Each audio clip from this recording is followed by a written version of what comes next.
ये गुड्डन का कैरेक्टर कैसे मिला? आई थिंक मैं ये बात बहुत बार बोल चुकी हूँ, मेरी डेस्टिनी में लिखा था एक्ट्रेस बनना, क्योंकि अदरवाइज मेरा जो परिवार है, जो जिस तरह की थॉट्स हैं उनकी, तो बिल्कुल ऐसा नो था। आप इधर तो आप आ ही नहीं सकते, आप इधर के बारे में सोच भी नहीं सकते। ये तो फिर भी बहुत बड़ी चीज़ हो गई। मेरे पापा को इतना भी पसंद नहीं था कि आप स्कूल में भी अपने स्टेज पे परफॉर्म करते हो। अच्छा। उनको लगता था वो भी गलत है। एक तो आप डिस्ट्रैक्ट होते हो अपने स्टडीज से, एंड ये क्यों करना है, मतलब इसकी क्या नीड है, ये तुम्हारे आगे परिवार बसाने में काम नहीं आएगा।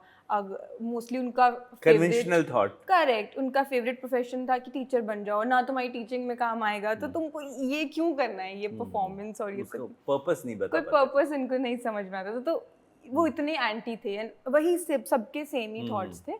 तो वहाँ से यहाँ तक आना, आई थिंक ये सिर्फ डेस्टिनी में लिखा था। एंड जैसे जैसे चीज़ें होती गई, मैं उनमें अपने आप को रखती चली गई, क्योंकि देखते हैं ना, ऑफ कोर्स बहुत कुछ सुनना पड़ेगा, बहुत हमारी तो मार पिटाई भी होती थी। जैसे अब जैसे नहीं है ना सिस्टम, हमारा तो अलग था कि कुछ गलत करे तो चप्पल आती थी तो वो भी हो सकता था, but I thought let's give it a chance, may be चीज़ें हो जाएं। एंड वैसे ही हुई। तो ये वाला गुड्डन से पहले भी मैंने एक शो किया है, जो शो ने लीप लिया था 6 महीने का, मैंने उसमें कैरेक्टर किया था।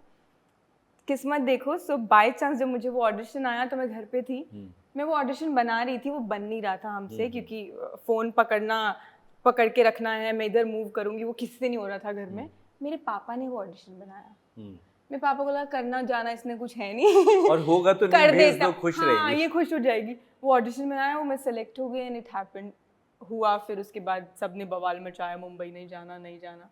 लेकिन अब वो कैसे रिएक्ट करते हैं जब आपकी पॉपुलैरिटी देखते हैं? सब उनको गुड्डन के पापा के रूप में पहचानते हैं। पॉपुलैरिटी तो उनको अभी भी समझ में नहीं आती, मतलब ये नहीं कि पॉपुलर हुई है या नहीं, या क्या, उनको ये अच्छा लगता है कि एक्चुअली हाँ वो पॉपुलैरिटी ही हो गया जब उनको बोला जाता लोग है ना पहचान कि रहे हैं उनको, बोल रहे हैं आपकी बच्ची को हमने देखा, करेक्ट, उसका काम पसंद है। बस हाँ वो शब्द मुझे नहीं पता है कि वो पॉपुलैरिटी ही होगा कि वो क्या क्या जो उसको लेते मशहूरियत। हैं कि लेकिन हाँ अब उल्टा होता है। अब मैं लेजी हो जाती हूँ कुछ चीज़ में, नहीं पुशेस जाया करो, अवार्ड शोज में जाया करो, इवेंट्स में जाया करो, क्यों नहीं जाती हो, फंक्शंस में क्यों नहीं जाती हो, पार्टीज में क्यों नहीं जाती हो। तो मुझे लगता है ये वही पापा है। But now he is very proud, ये पापा का सीजन 2 है। ये सीजन 2 है एक्चुअली 2.0 यस, पापा 2.0 सुपर्ब।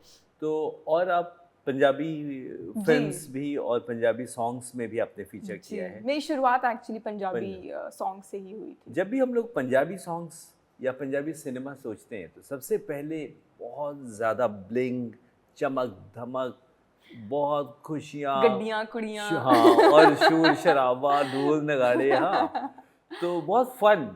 मैं हमेशा अपने पंजाबी फ्रेंड्स से ये सीखता भी हूँ और बताता भी हूँ कि पंजाबी कम्युनिटी से हमें हर किसी को सेलिब्रेट करना सीखना चाहिए। The way they celebrate every small thing, कि मतलब कमाल हो जाता है मिलके, छोटी सी बात को they make it so big, happy, कि खुश हो जाता है मन। आपकी कोई दिलचस्प मेमोरी पंजाबी फिल्म करते हुए या गाना करते हुए? मैंने एक्चुअली 3 साल से मैंने लॉ किया है पंजाब यूनिवर्सिटी से, तो 6 साल मैं यूनिवर्सिटी में ही रहती थी, चंडीगढ़ ही रहती थी। तो 3rd year of my law I started doing music videos. तो उसके बाद 3 साल तक मैंने म्यूज़िक वीडियोज़ एंड फिल्म 1-2 की हैं, वही किया है। तो उस बीच में मैंने 70-80 म्यूज़िक वीडियोज़ किए हैं। तो 70-80 अलग-अलग टीम्स से मेरा मिलना हुआ जी। एंड उन अलग अलग टीम्स के साथ साथ हम लोग शूट करते थे, कभी किसी गांव में जाके, कभी किसी हवेली में जाके, जैसा सेटअप हुआ। तो उन लोगों के साथ साथ मैं वहाँ के आसपास के लोगों से भी मिली हूँ। तो जब मैं मुंबई आई थी तो मुझसे पूछते थे कि उस इंडस्ट्री में और यहाँ में फ़र्क क्या है। तो मैं बोलती थी कुछ नहीं, आप लोग बहुत बेटर हो, बहुत प्रोफेशनल हो, बहुत चीज़ें अच्छी कर रहे हो, बट वो जो वार्मथ है ना, वो मैं बहुत मिस करती हूँ।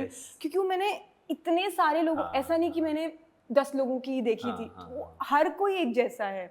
हर किसी के अंदर वो वार्मथ, वो प्यार कि हाय तुसी आ गए, तुसी बैठ जाओ, असी थोड़े लिए ये बनावांगे, वो बनावांगे, तुसी आज रह के जाओ।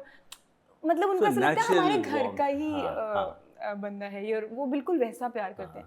तो वो आई थिंक मैं एक नहीं बता पाऊंगी, क्योंकि इतनी सारी हैं। हम लोग जिस भी सेट पे जाते थे, किसी के घर में शूट हो जाता था कई बार, तो वो लिटरली ऐसा फील कराते थे कि मैं उन्हीं के घर का हिस्सा हूँ।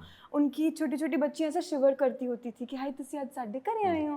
So that warmth I have seen, तो वो मैंने ऑफ कोर्स यहाँ पे बहुत मिस की थी शुरू में, फिर मुझे आदत पड़ गई। शुरू में, और यहाँ के सब कुछ प्लास्टिक, क्लिनिकल और एक्सेल शीट की जिंदगी लगती थी। हाँ, वो मैं ऑफ कोर्स गलत नहीं बोलूँगी क्योंकि हम सब यहाँ सपने लेकर आए होते हैं, सब वो वहाँ पे ना सब अपने बैकग्राउंड के साथ सेटल्ड है वहाँ पे। वो फुर्सत भी है। करेक्ट, यहाँ पे सब इंडिविजुअल एक बंदा आता है अपने इतने सारे सपने, इतने सारा बैगेज, इतना सारा प्रेशर लेके, क्योंकि वहाँ से यहाँ आया तो उनका बहुत सारा प्रेशर है कि बेटा क्या करेगा जाके दिखा कि तुमसे हो पाएगा कि नहीं हो पाएगा। तो उस सब में आप कैसे किसी को इतना पैम्पर करो, आपको खुद के लिए इतना टाइम नहीं मिलता है। बिल्कुल। सो मैं इधर वाली चीज को भी गलत नहीं बोलूंगी क्योंकि हम भी इवेंचुअली वैसे ही हो जाते हैं। मतलब मैं आज ही किसी को जिम में बताई थी, उसने बोला कि नहीं बट दिन तो निकल ही जाता है ना, आप किसी से मिल लिए, चाय पी ली एंड फिर कुछ गपशप कर ली। मैंने बोला नहीं, रोज ये सब नहीं हो पाता क्योंकि आप अपने इतने स्ट्रेस में रहते हो कि जो 4 दिन बाद एक ऑडिशन है उसको कैसे प्रिपेयर करना है, होगा कि नहीं होगा। तो you can meet people every day and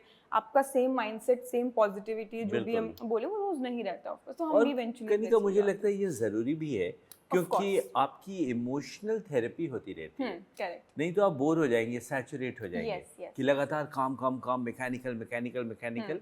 अगर कोई नहीं मिलेगा जो बेतकल्लुफी से आपसे मिलके बिना किसी इंटरेस्ट के चाय ही पूछ ले, हाल समाचार ही पूछ ले, तो you will get bored with time. I think दोनों चीजें, एक बैलेंस इज इम्पोर्टेंट, और सिर्फ वही ना हो। करेक्ट, तो फिर ये तकलीफ होगी कि भाई टाइम निकल गया या काम हो नहीं पाया।